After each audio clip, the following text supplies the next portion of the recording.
Hi guys, welcome back to my YouTube channel education your future.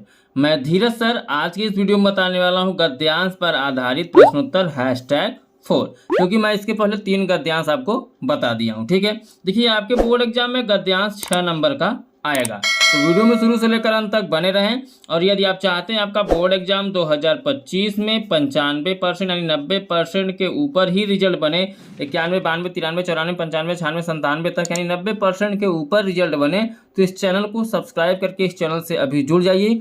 जो जो तैयारी कराया जा रहा है उसको साथ में आप तैयार करते चलिए। 100% गारंटी है कि जो भी क्वेश्चंस बताया जा रहे हैं सभी आपके बोर्ड एग्जाम में फंसेंगे। इससे बाहर इस चैनल पर जो भी बताया जा रहा है उससे बाहर एक भी क्वेश्चन नहीं आएगा, ये मेरी गारंटी है। लेकिन जो जो बताया जा रहा है तैयारी करने की आपकी गारंटी है। ठीक है, तो चलिए मैं कम समय में बेहतर तरीके से तैयारी आपके बोर्ड एग्जाम की करा रहा हूँ। यदि आप करना चाहते हैं तो चैनल को सब्सक्राइब करके इस चैनल से जुड़ जाइए। सब्सक्राइब करने से ये फायदा होगा कि जैसे ही वीडियो अपलोड किया जाएगा नोटिफिकेशन आपके पास जाएगा। इस चैनल पर कौन सा समय पर कौन सा वीडियो अपलोड किया जाएगा नोटिफिकेशन आपके पास जाता रहेगा और आसानी से घर बैठे आप इस चैनल के माध्यम से तैयारी करते रहेंगे। ठीक है, चलिए आज का जो हमारा गद्यांश है उसको हम समझने का प्रयास करते हैं। गद्यांश हमारा है, हिंदी में प्रगतिशील साहित्य का निर्माण हो रहा है।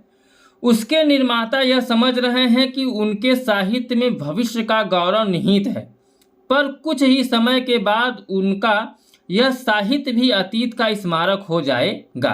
तो यहाँ से यहाँ तक एक आपका देखिए रेखांकित अंश की व्याख्या किया गया।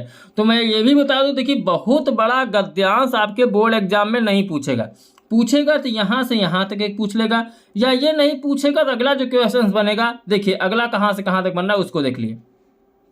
अगला मैंने ग्रीन से अंडरलाइन किया है यानी रेखांकित किया है, उसको समझिए। और रेखांकित करके आपके बोर्ड एग्जाम में क्वेश्चंस पूछेगा।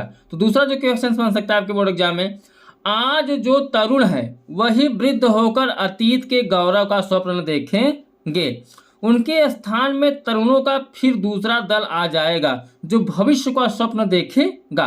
दोनों के ही स्वप्न दुखद होंगे क्योंकि दूर के ढोल सुहावने होते हैं। यानी जो चीज़ हम नहीं देखे हम मुझे बहुत अच्छा लगता है, वो सबकी आदत है। ठीक है, वही इस चीज़ के बारे इस मतलब गद्यांश में बताया गया है। अब इस गद्यांश से बनने वाले क्वेश्चंस के बारे में समझते हैं। ठीक है, देखिए गद्यांश से सिर्फ 3 ही क्वेश्चंस आते हैं। 2 क्वेश्चंस तो हमारा अनिवार्य होता है। वो क्वेश्चंस अनिवार्य कौन कौन से होते हैं मैं बता दूं। देखिए पहला जो होता है संदर्भ पूछता है, यानी आप पूछ ले गद्यांश के पाठ और लेखक का नाम पूछ ले, या सिर्फ बोल दे प्रस्तुत गद्यांश के संदर्भ की व्याख्या कीजिए या संदर्भ लिखिए। ठीक है, तो यहाँ पे संदर्भ बोल सकता है और दूसरा जो होगा रेखांकित अंशों की व्याख्या बोल सकता है। ये 2 क्वेश्चन तो फिक्स होते हैं, गद्यांश देकर ये 2 क्वेश्चन तो पूछता है। बाकी एक क्वेश्चन 100 नंबर करके आएगा। अब 100 में मैंने 1, 2, 3, 4, 5 क्वेश्चन लिया है। अब इनमें से कोई एक आपसे पूछ सकता है। ठीक है, इसलिए मैं 5-6 क्वेश्चन करा रहा हूं क्योंकि जो गद्यांश है 2 खंडों में है। ठीक है, पूछेगा कोई एक ही, 2 खंड मतलब मैंने रेखांकित जो किया है, एक यहाँ से यहाँ तक रेड में, दूसरा यहाँ से यहाँ तक ग्रीन में। ठीक है, तो इन दोनों में से कोई एक पूछ सकता है। तो इसीलिए मैं बता रहा हूं कि जो गद्यांश बता रहा हूं उसके आंसर्स को आप समझते चलिए। तो हमारा जो पहला क्वेश्चन है पाठ और लेखक का नाम लिखने के लिए अर्थात संदर्भ लिखने की बात की गई है। तो सबसे पहले आपको पता होगा तरुण शब्द नौजवान वाला शब्द जब आता है उनके लेखक हैं पद्मलाल पुन्नालाल बख्शी जी और पाठ का नाम है क्या लिखूं। तो मैंने आपको ये भी बताया संदर्भ लिखने का सिर्फ एक ही फंडामेंटल है जो मैंने यहाँ बता रखा है, इसमें कोई भी चेंजिंग नहीं होगा। अगर दूसरा भी गद्यांश पूछता है तो सिर्फ आपको लेखक का नाम और पाठ का नाम बदल देना है, बाकी लिखने का तरीका सेम यही रहेगा। प्रस्तुत गद्यांश हमारी पाठ्य पुस्तक हिंदी के गद्य भाग, अगर ये गद्यांश में करा रहा हूं तो यहाँ पे गद्य भाग लिखना है, जब मैं पद्यांश कराऊंगा तो वहां पे पद भाग कर देना बस, और कोई चेंजिंग नहीं होगा। ठीक है, मैं संकलित तथा श्री पद्मलाल पुन्नालाल बख्शी द्वारा लिखित क्या लिखूं नामक पाठ से लिया गया है। इतना लिखने का आपको 2 नंबर मिल जाएगा और इतना ही सिर्फ लिखना है आपको। ठीक है, अगर यह गद्यांश आपके बोर्ड एग्जाम में पूछता है तो ठीक है। किसी ने किसी पेपर में ये गद्यांश फंसने वाला है, मैं बता दे रहा हूँ। ठीक है, जितने भी गद्यांश करा रहा हूँ किसी न किसी के पेपर में फंसेगा। अब यूपी में 75 जिले हैं, 75 जिलों में कितने प्रकार के पेपर बनेंगे, कौन सा क्वेश्चन किस पेपर में आ जाएगा किसी को नहीं पता है। लेकिन मैं यहाँ पे जो गद्यांश करा रहा हूँ आपको 6 गद्यांश बताऊंगा। मैंने शुरू में ही बता दिया था कि 6 गद्यांश कराऊंगा। यदि आप 6 को अच्छे से तैयार कर लेते हैं ना, कोई तो कोई एक आपका फंस ही जाएगा आपके बोर्ड एग्जाम में। ठीक है, तो चलिए अच्छे से तैयार कर लीजिए, नोटबुक जरूर बनाइए। जो बच्चे नहीं बना रहे हैं बाद में पछताएंगे, मैं बता रहा हूँ, इसलिए मैं बना लीजिए। जो नोटबुक बता रहा हूँ उसको बना लीजिए। ठीक है, जो जो मैं समझा रहा हूँ।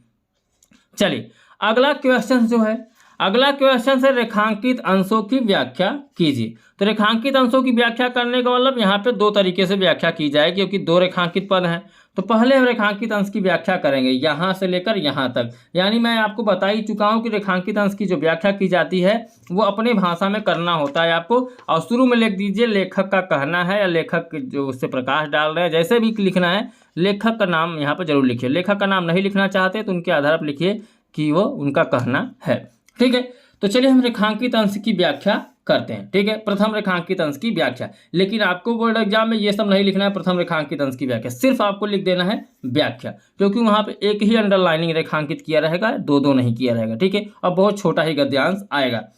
लेखक बख्शी जी साहित्यिक सुधार की प्रक्रिया पर प्रकाश डालते हुए कहते हैं कि युवा साहित्यकार वर्तमान में भूत और भविष्य का समन्वय करते हुए यह सोचकर प्रगतिवादी साहित्य की रचना कर रहे हैं, क्योंकि उनके साहित्य में भविष्य के गौरव का वर्तमान किया गया है।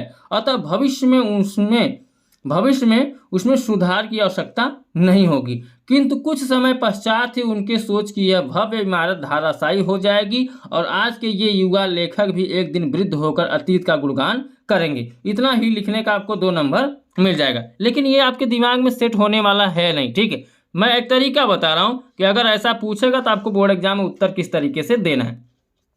जैसे रेखांकित अंश यहां से यहां तक है, अब इसमें आप सेंस क्या करेंगे, हिंदी में प्रगतिशील साहित्य का निर्माण हो रहा है। यानी लेखक का कहना है कि जो हिंदी है उसमें प्रगतिशील साहित्य यानी आने वाले समय में साहित्य का एक नया निर्माण हो रहा है। ठीक है, वर्तमान में जो प्रक्रिया हो रही है उसके वर्तमान में भूत और भविष्य का समन्वय करते हुए वर्तमान की क्या बात की गई है, यहाँ पे उनका नया निर्माण कर रहे हैं, साहित्य का निर्माण कर रहे हैं, लेखक का कहना है। फिर उसके निर्माता यह समझ रहे हैं कि उसके निर्माता का मतलब जो युवा हैं, वृद्ध हैं, वो समझ रहे हैं कि उनके साहित्य में भविष्य का गौरव निहित है, यानी रुका हुआ है, उनका कोई मतलब नहीं है। ठीक है, ठहरा हुआ है। पर कुछ ही समय के बाद उनका यह साहित्य भी अतीत का स्मारक हो जाएगा। यानी कुछ समय बाद इनका जो क्या है, अतीत है, बीता हुआ समय है, वो क्या होगा, एक स्मारक हो जाएगा, समाप्त, एक जगह स्टेच्यू की तरह खड़ा हो जाएगा, रुक जाएगा। कहने का मतलब इसी तरीके से अपने मन से बनाकर लिख सकते हैं, कुछ वर्डों को परिवर्तित करके। ठीक है, आपको 2 नंबर मिल जाएगा।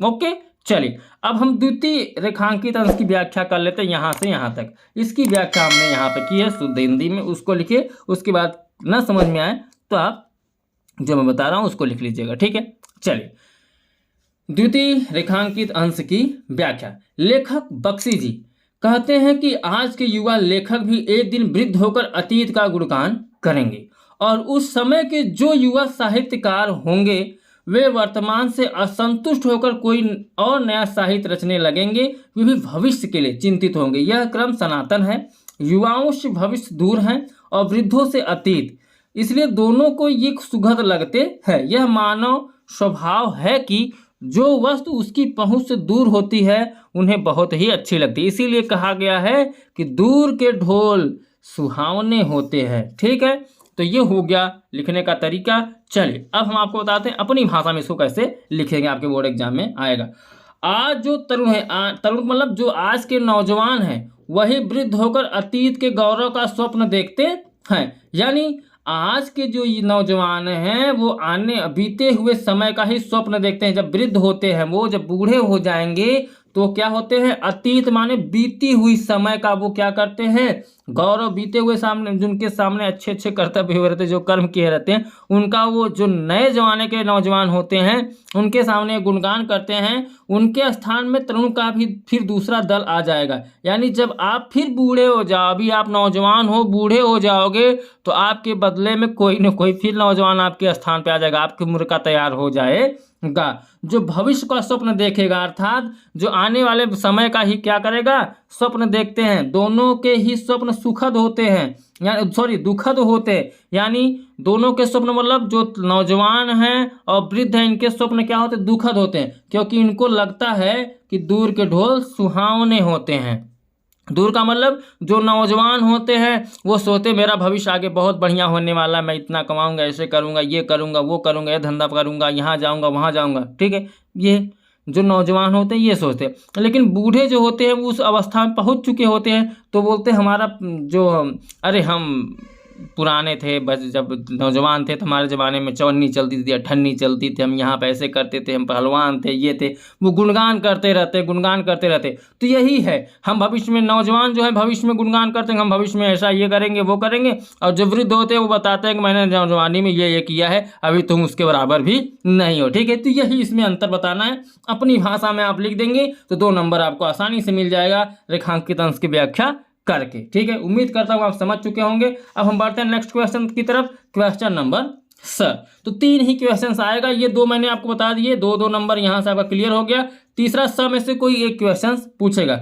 अब डिपेंडेड है कि आपका रेखांकित अंश की व्याख्या कहाँ से कहाँ तक पूछी गई। फिलहाल हम समझते हैं कि क्वेश्चन नंबर फर्स्ट क्या है। दूर के ढोल सुहावने क्यों होते हैं, स्पष्ट कीजिए। तो मैंने आपको बताया ना कि देखिए, जो नौजवान होते हैं वो भविष्य को सोचते हैं, और जो वृद्ध होते हैं वो क्या सोचते हैं, अतीत को सोचते हैं। ठीक है, तो चलिए हम इसको समझने का यहाँ पर प्रयास करते हैं। ओके, तो स का पहला क्वेश्चन का मैं आंसर लिया हूँ। युवाओं से भविष्य दूर है और वृद्धों से अतीत, इसलिए दोनों को यही सुखद लगते हैं। यह मानव स्वभाव की जो वस्तु उसकी पहुंच से दूर होता है वही उसे अच्छा लगता है, और वही उसी को पाने का प्रयत्न भी करता है। इसलिए कहा जाता है दूर के ढोल सुहावने होते हैं। मैंने भी इसकी व्याख्या इसके पहले तुरंत ही की कि जो जिसकी पहुंच से दूर होता है वही उसकी अच्छा लगता है। ठीक है, चलिए ये हो गया उत्तर श। ओके, चलिए अब हम देखते हैं अगला प्रश्न क्या है।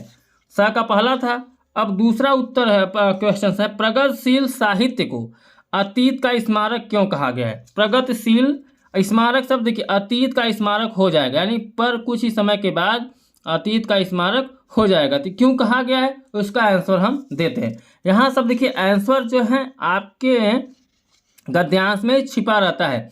प्रगतिशील साहित्य का निर्माण हो रहा है, उनके निर्माता यह समझ रहे हैं कि उनके साहित्य को भविष्य का गौरव निहित है। ठीक है, तो यहाँ पे आपको कुछ इस तरीके से लिखना है कि प्रगतिशील साहित्य को अतीत का स्मारक इसलिए कहा गया है कि वह भी कुछ समय बाद अतीत का ही वस्तु हो जाता है। ठीक है, यानी बीते हुए समय का वस्तु हो जाता है। नेक्स्ट क्वेश्चन था क्वेश्चन नंबर 3। क्वेश्चन नंबर 3 है, लेखक ने साहित्य के निर्माण में किन विशेषताओं का उल्लेख किया है। तो लेखक ने साहित्य के निर्माण में किन विशेषताओं का उल्लेख किया, 2 विशेषताओं का। पहला, हिंदी भाषा के अंतर्गत प्रगतिशील साहित्य का निर्माण हो रहा है। दूसरा, साहित्य में भविष्य का गौरव निहित होता है। ठीक है, ये इन्होंने बताया है। अब नेक्स्ट क्वेश्चन जो हमारा है क्वेश्चन नंबर 4।